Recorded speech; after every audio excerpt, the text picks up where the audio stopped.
Dear students, in this video presentation, I shall walk you through some of the tips that can be adopted by managers to improve their in-demand soft skills and thereby proving themselves as successful leaders. Skill 1. Listening. Some of the tips.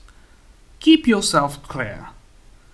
When employees, colleagues, clients or customers need their managers, it's important to give them undivided attention by talking privately at an arranged time with no distraction. Emails such as phones, paperwork. Take notes. This serves two purposes. It helps leader remember what has been said and keeps track of the most important facts and emotions. Take notes also shows people you care and are listening wholeheartedly. Hold your tongue. Avoid interrupting speakers, especially in one-on-one conversations. Let others get through the facts and emotions. Often just spilling their guts is enough to make them feel better, and you're a hero for listening and not saying a word. Get focused. If managers have an important task to accomplish, they should make a note of it before they start a conversation with someone. That way they can stop thinking about the call to make, email to send, report to finish, etc. and focus on the conversation at hand. Hold judgment. Put aside unrelated personal feelings about people and their circumstances when listening to them. Instead, focus on the facts and acknowledge emotions. Be open to opinions.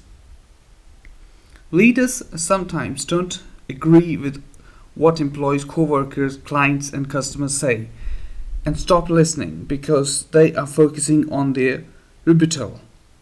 Instead, they should continue to listen and note their points when it's their turn to talk. Skill 2. Communicating.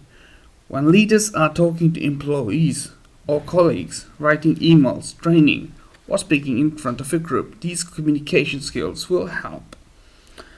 For example, create a commonality. Once leaders know their colleagues and employees, they can share information about themselves that they have in common. For instance, a hobby, past experience in work or life, an interest in events or sports, etc. It makes them more approachable. Be courteous. People will listen, and things will get done if managers communicate with courtesy. For example, I need you to do. Will you be able to please take care of this? This is something like that. Be consistent. Match your tone of voice with your words. Clarify when the topic is important, not just casual. It's vital for managers to make sure they're understood. Show confidence. Back up statement with facts. Leaders should try to avoid tentative language such as might, maybe, possibly, and as soon as possible, ASAP. Skill number 3. Non-verbal communication. Some of the tips. Eye contact. Looking directly at people when speaking shows respect and sincerity. It builds a better conversation and relationship. On the flip side, leaders who avoid eye contact appear to be sneaky, guilty, bashful, or perhaps frightened. Body position. Conversing while standing or sitting side by side can make people feel disconnected, and when done face to face can be uncomfortable. Ideally, it's best to keep the same eye level and remain at a slight angle from others. In addition, maintaining good posture shows confidence so others will pay attention. Proper distance. Being too close or too far from others during a conversation can make it less productive.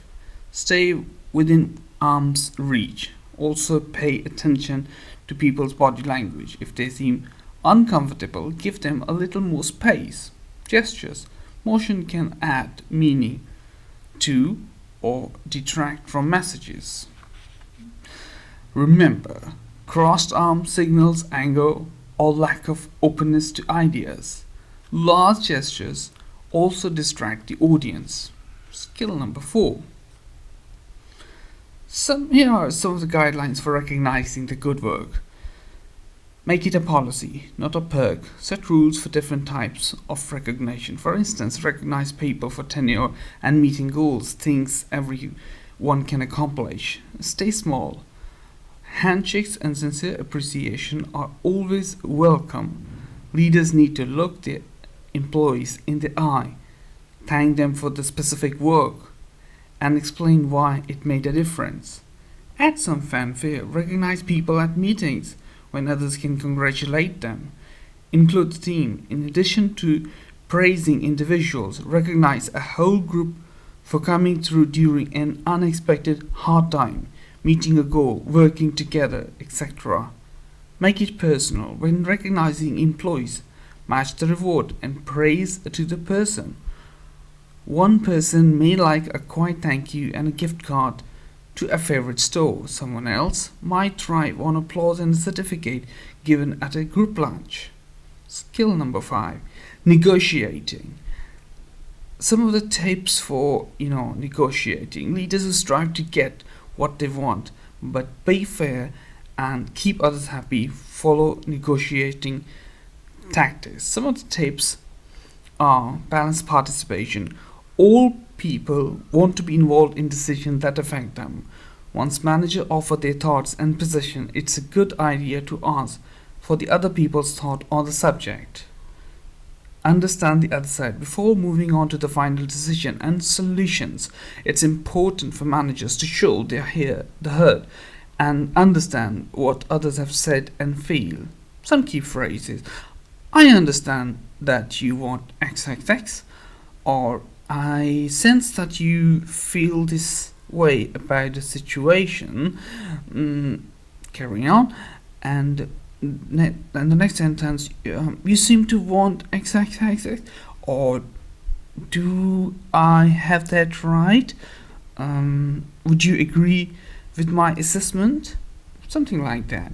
Be prepared to offer several opinions. It's a good idea for leaders to come up to the meetings not knowing their highest priorities and what they would be willing to give up to make negotiations work. They should also encourage others to do the same. Offer help. Negotiations are often a give and take by both sides, but employees don't always see negotiations that way. In their eyes, they are losing someone.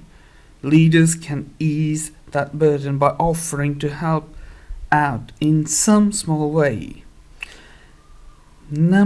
Skill number 6, managing change. Try these 4 ways to lead employees through change and get to buy in.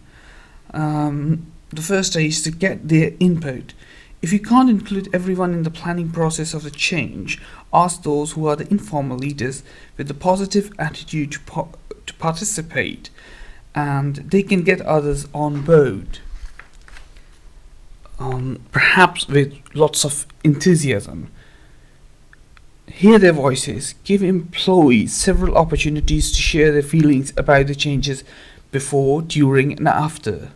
For example, keep an open door policy. Ask employees to share ideas with a trusted co-worker who will report on what he or she hears.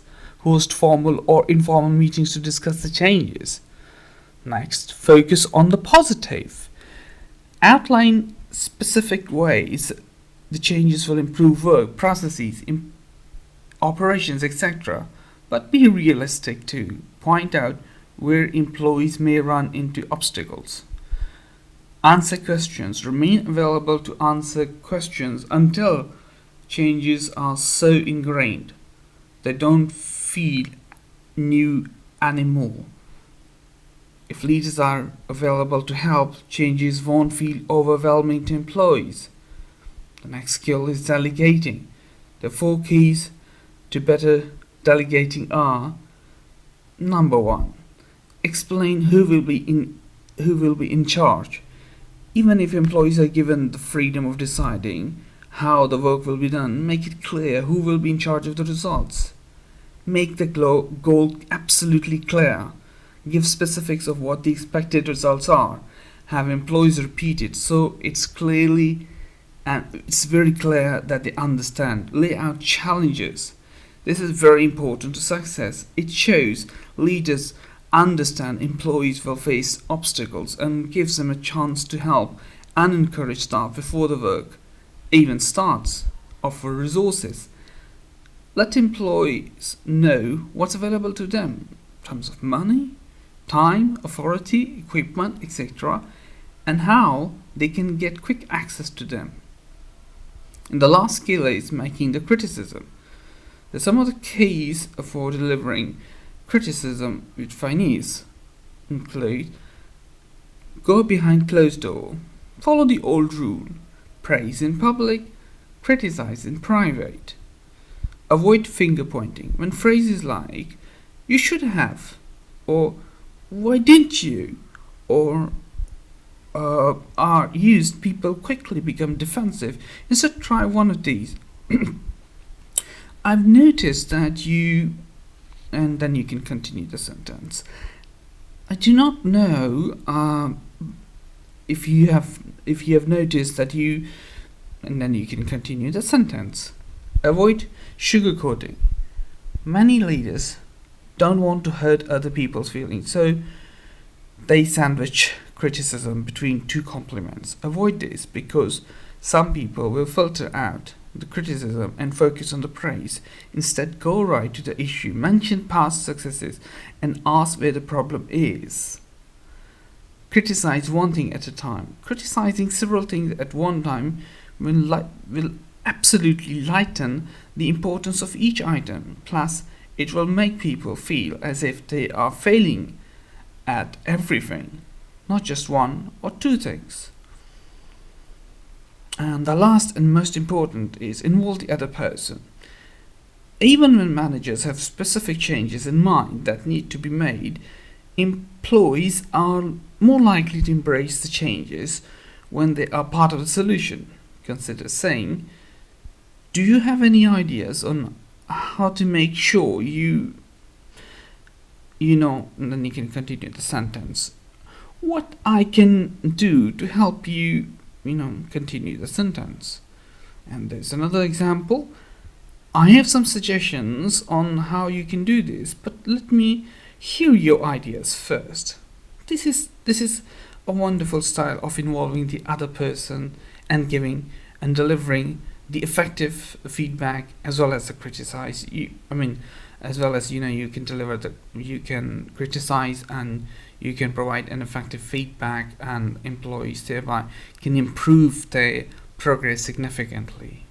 Thank you very much. I hope these 8 soft skills that we have discussed today will be are absolutely vital for every manager to succeed as a successful and effective leader in today's market. Thank you very much.